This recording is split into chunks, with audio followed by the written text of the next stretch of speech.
اعوذ باللہ من الشیطان الرجیم بسم اللہ الرحمن الرحیم۔ السلام علیکم۔ ساؤتھ افریقہ کیپ ٹاؤن سے اقبال نقوی۔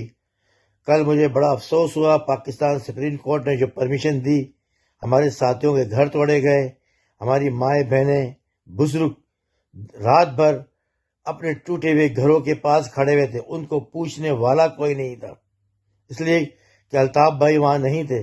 اگر الطاف بھائی وہاں ہوتے تو انشاءاللہ اس طرح نہیں ہوتا۔ یہ بغیرت تو خالی بات کر رہے ہیں بیریا ٹاؤن کی، اپنی قوم کی تو کوئی بات ہی نہیں کر رہے۔ اس لیے ان کو جو پیسہ دیتا ہے یہ بغیرت ان کی بات کرتے ہیں۔ یہ ملک ریاض کی بات کریں گے، اس لیے ملک ریاض ان کو پیسہ دیتا ہے۔ یہ غریب قوم ان کو پیسہ نہیں دیتی ہے۔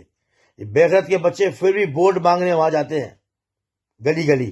میں کہتا ہوں اپنی مائیں بہنوں سے ان کو بھگاؤ، یہ آپ کے ساتھی نہیں ہیں، آپ کے ہمدرد نہیں ہیں، یہ غدار ہیں قوم کے، اور اس طرح قوم کو توڑتے رہیں گے، دکھ دیتے رہیں گے۔ تو کب تک یہ الطاف بھائی کو دکھ دیں گے؟ یہ آپ کو دکھ نہیں دے رہے، یہ دکھ دے رہے ہیں الطاف بھائی کو، بتا رہے ہیں کہ دیکھو ہم یہ کر سکتے ہیں، گھر توڑ سکتے ہیں، لیز گھر توڑ سکتے ہیں۔ تو یہ وہ بے غیرت غدار ہے۔ نعرے الطاف، جیے مہاجر۔